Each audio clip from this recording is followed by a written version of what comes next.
안녕하세요. 저는 충청북도 충주에서 개인 병원을 운영하면서 저를 쏙 빼닮은 딸아이를 키우고 있어요. 요즘 예능 같은 걸 보면 마취가 풀리는 모습을 웃기게 그려낸 장면들이 많이 보이더라고요. 그 모습을 보니 제 인생을 확 뒤집어 엎어버린 남편과의 사건이 생각나 이렇게 사연을 보내게 되었습니다.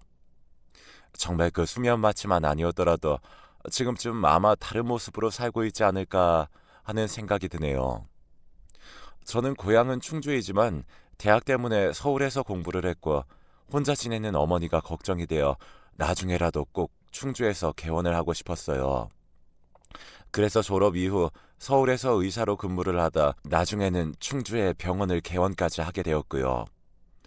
남편은 친구의 소개로 만나게 되었고 자상하고 유머러스한 모습에 반해 2년여의 연애 끝에 결혼을 하게 되었습니다. 남편을 소개해준 친구도 같은 충주에 살았기 때문에 친구 남편과 넷이서 자주 만나 여행도 같이 가고 좋은 곳도 같이 다니고 그렇게 즐거운 시간을 보내곤 했어요. 결혼 준비는 순조롭게 진행이 되었습니다.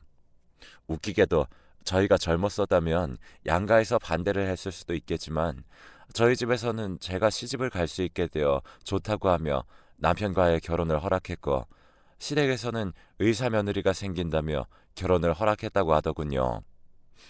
그렇게 늦은 나이에 저희는 불같은 사랑을 했고 결혼한 지 7개월도 안 되어 임신까지 하게 되었어요.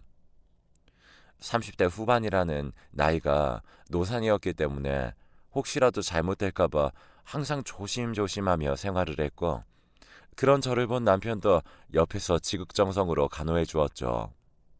정말 그때까지는 누구보다도 더 듬직하고 멋진 남편이었습니다. 남편도 친구들보다 늦은 나이에 아이를 갖게 되어 퍽 즐거워 보였고 임신한 기간 내내 너무나 행복했어요. 태어날 아기를 위해 그 좋아하던 담배까지 끊었고요.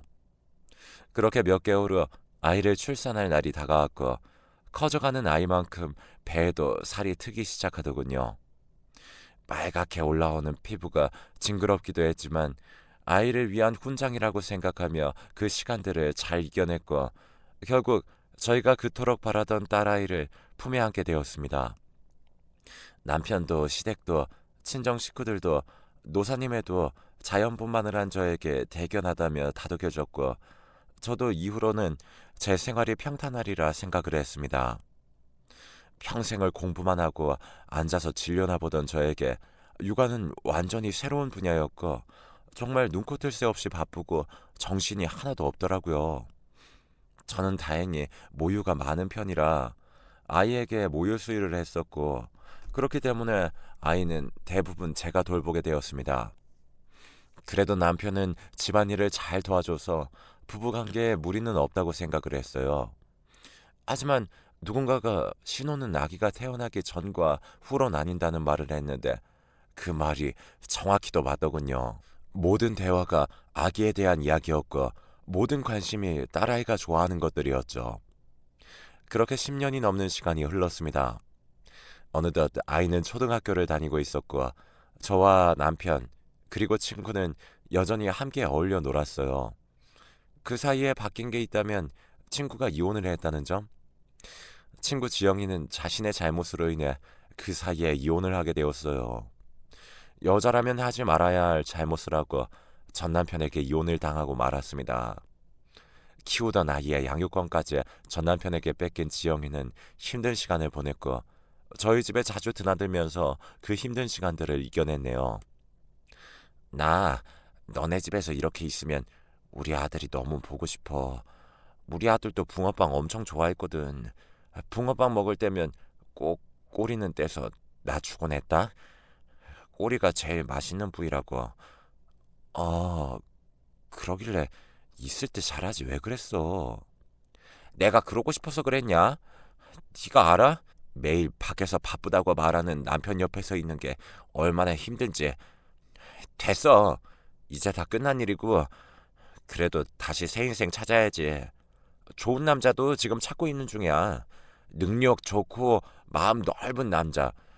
내가 무슨 행동을 해도 다 이해해 줄 수 있는 그런 남자 말이야. 야야, 너 아직도 정신 못 차렸구나. 이제 정신 좀 차려. 네 나이도 이제 좋을 때 다 지났어. 이거 사. 그만하고 술이나 먹어. 우리 다음 주에 캠핑 갈 건데 너도 시간 되면 같이 갈래? 캠핑? 그래? 나도 꼽사리 껴도 돼? 마침 할 일도 없는데. 그럼 나도 갈래. 고등학교 때부터 친했던 친구였고 친구의 결혼과 출산, 이혼까지 곁에서 지켜봤기 때문에 저도 제 일처럼 마음이 아파서 가족여행에도 종종 같이 갔어요. 딸아이도 이모 이모하며 잘 다르면서 지영이를 무척 좋아하기도 했고요. 남편도 거부감 없이 제 말을 잘 따라주었습니다. 그렇게 우리 셋이서 자주 모이고 틈날 때마다 시간을 보내곤 했죠. 그러던 어느 날이었습니다. 남편은 속이 안 좋고 자꾸 배변을 볼 때 피가 조금씩 나온다고 했고 항문에 통증을 자꾸 느낀다고 하더라고요. 그 말을 듣는 순간 조금 불길한 예감이 들기 시작하더군요. 왜냐하면 남편의 나이도 어느덧 50살이 훌쩍 넘어가고 있었거든요.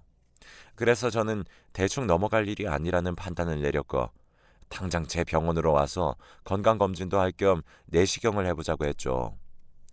내시경? 뭘 내시경이나 해. 그냥 음식 잘못 먹어서 그럴 거야. 약 먹으면 괜찮을 거야. 이러다 당신 큰 병이라도 생기면 어쩔 거야. 당신 나이도 있고 하니까 혹시 모르니 받아보자. 건강검진에서 암 발견된 사람들 엄청 많아.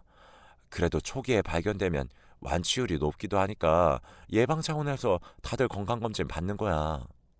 그러니까 이번에는 내 말 좀 따라줘. 알겠어, 알겠어. 그럼 예약하고 시간 알려줘.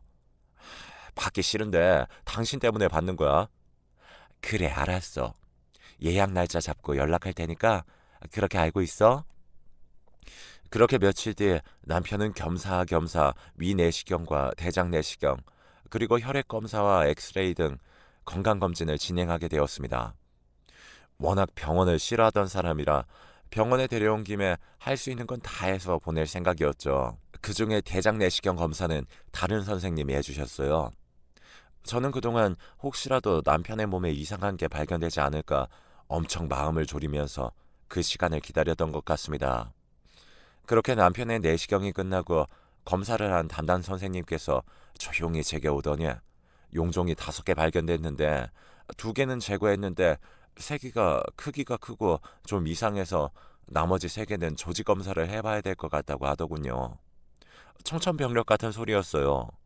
하지만 저는 그 나머지 3개도 악성 종양이 아닌 양성 종양일 수도 있으니까 일부러 남편에게는 말하지 않았어요. 워낙 성격이 예민한 사람이라 이 사실을 말하면 힘들어할 게 뻔했거든요. 그래서 조직검사 결과를 보고 말을 하기로 했습니다.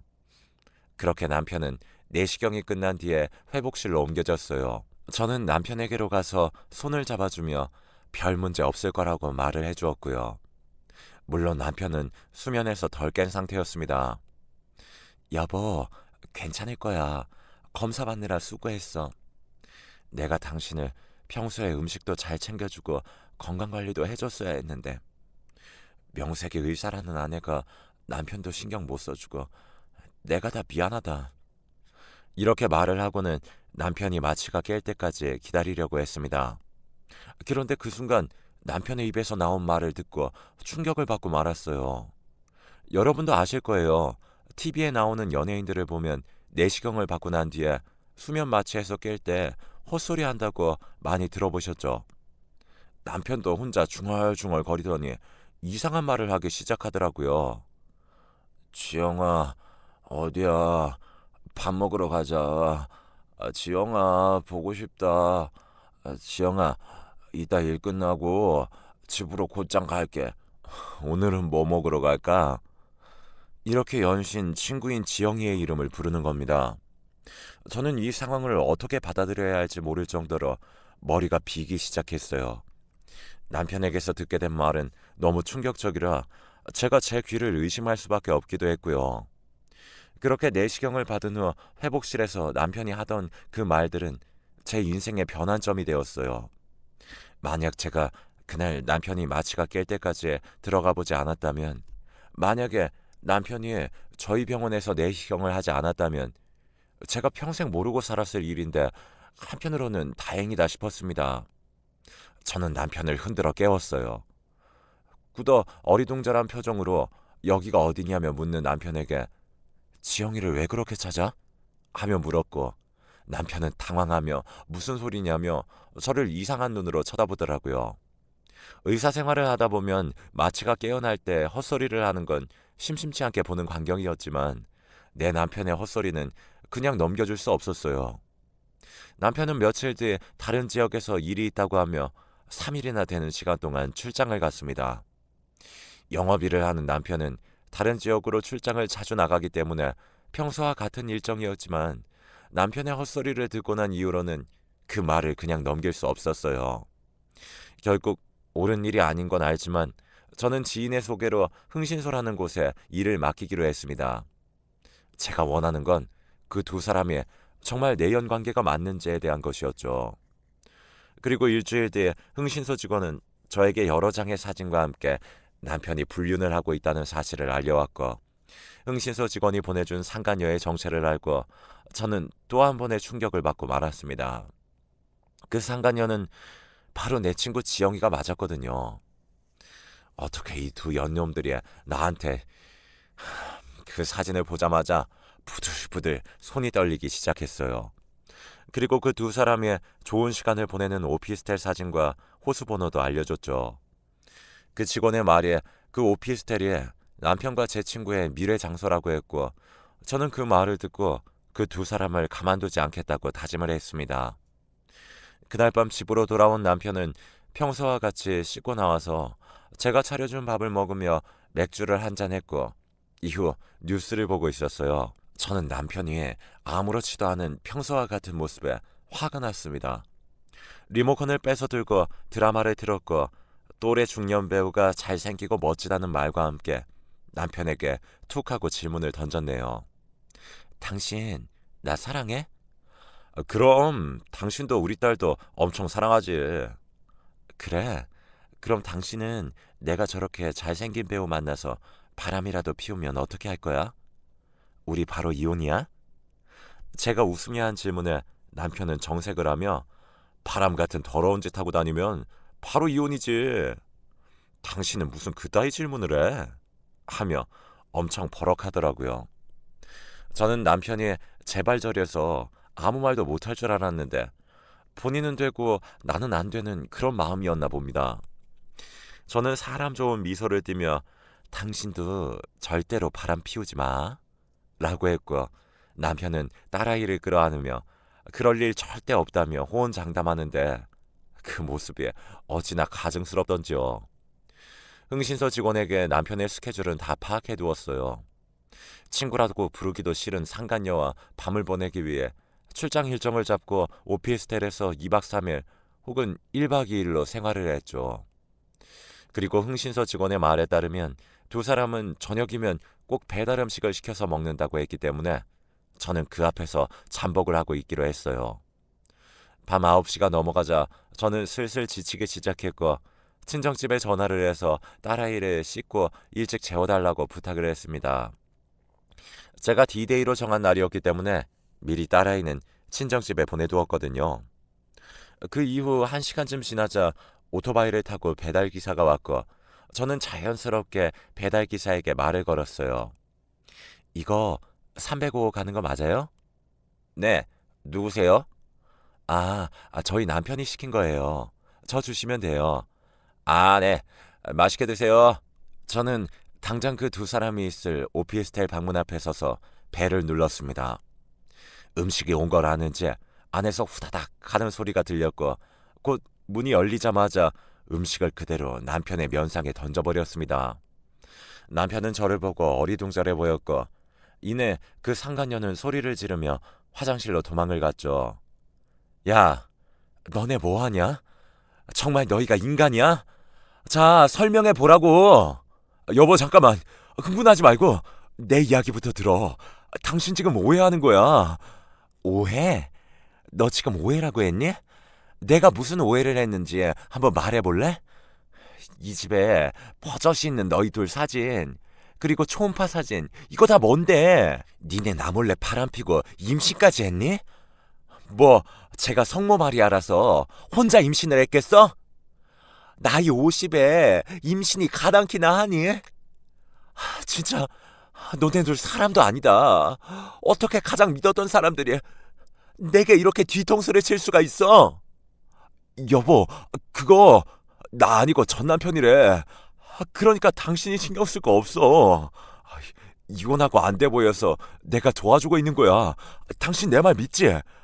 이야기하려고 했는데 지영이가 부끄럽다고 차마 당신한테는 이야기 못하겠다고 하더라고. 어디서 개 같은 변명을 해? 내가 바보로 보이냐? 이렇게 증거가 명확한데도 그런 변명을 하고 싶어? 어떤 미친 사람이 이혼한 전 남편과 이혼까지 했는데 갑자기 임신을 했다는 걸 누가 믿어줘? 너희 둘 다 내가 절대로 가만히 안 둘 거야. 제가 난동을 부리면서 상간녀의 머리채를 잡으려고 했는데 거기서 남편이 저한테 어떻게 한 줄 아세요? 그 자리에서 저를 밀쳐내고 그 상간녀를 끌어안아 보호하더라고요. 남편이 힘으로 밀쳐낸 덕분에 저는 그 자리에서 엉덩방아를 찧어버렸고 남편은 그 상간녀한테 괜찮냐고 하며 달래기 시작했고 상간녀는 저를 향해 울면서 이야기를 시작하더라고요. 미안해. 하지만 나 이 사람이랑 진심으로 좋아하고 있어. 너네 애 낳고 나서부터 부부관계도 소원해진 지 오래됐다며. 이제 서로 남자 여자도 아닌데 그냥 나랑 이 사람이랑 잘 지내게 해주면 안 될까? 절대로 너한테는 피해가 가는 일 없도록 할게. 우리도 나이가 있다 보니 이렇게 임신이 될 거라는 생각도 못 했는데 그래도 이것도 인연인데 애가 무슨 죄야. 와, 너 정말 양심도 없구나. 피해가는 일 없도록? 인연 웃겨서 말도 안 나오네. 그래, 네 말처럼 애는 죄가 없지. 그 애를 얼굴도 못 들고 다닐 죄인으로 만들고 다니는 네가 죄인이지. 내 뒤에서 둘이 만나고 있으면서 어떻게 그렇게 아무렇지도 않게 나랑 내 딸을 대한 거야? 너무 소름이 돋아 너. 사이코패스 뭐 그런 거야? 그래, 너 저 인간이랑 살고 싶은 거지 지금? 그래서 이러는 거지? 아니, 꼭 그렇다는 게 아니라 우리도 갑작스러워서 생각할 시간이 필요하다는 거야. 아니야, 저 인간 너 가져. 나 저런 쓰레기 필요도 없으니까. 아참, 그리고 얼마 전에 당신 건강검진 결과 나왔어. 당신 암 걸렸더라. 그것도 대장암. 큰 병원 가서 진료 한번 받아봐. 지영아, 너 바쁘겠다? 애도 낳아야 되고 암 환자도 케어해야 하고 둘 다 돈도 잘 못 벌면서 애는 무슨 돈으로 키우려고 저러는지 모르겠네. 당신 지금 나랑 이혼할 생각이 있으니까 이렇게 행동하는 거 맞지? 당신 짐 다 시댁으로 보내둘 테니까 당신이 알아서 전화해둬. 알았어?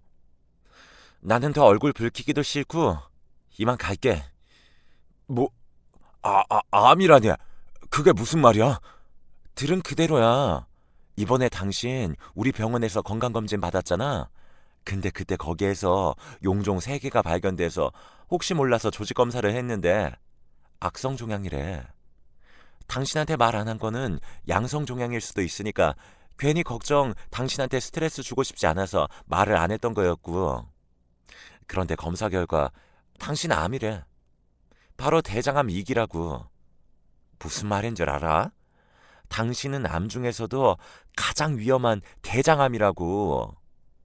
처음에 그 소리 듣고 당신 잘못될까봐 한참을 울었었는데 이제는 하늘에 감사해야겠네.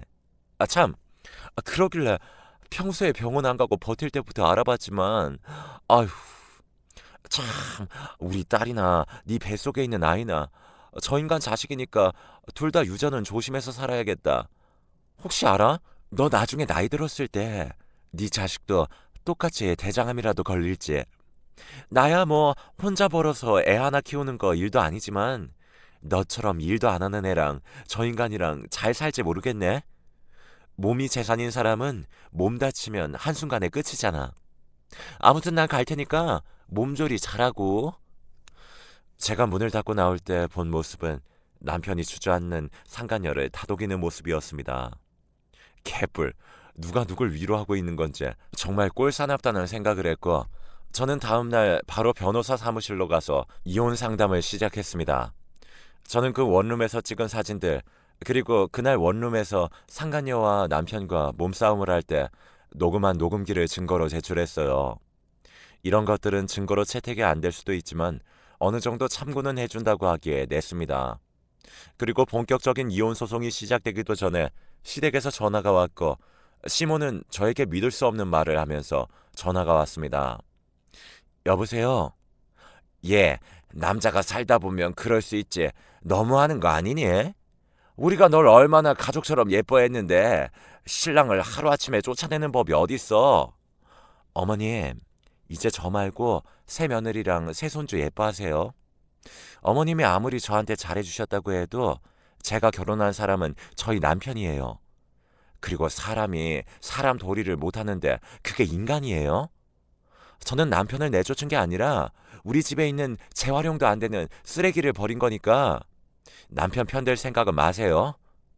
우리 아들 암이라며. 암인 거 알고도 이렇게 버리는 게 말이 되냐? 너 사실 내 아들이 암 환자라서 이혼하는 거 아니냐고. 네가 사근사근하게 애교 있게 했으면 걔가 바람 같은 걸 피웠겠어?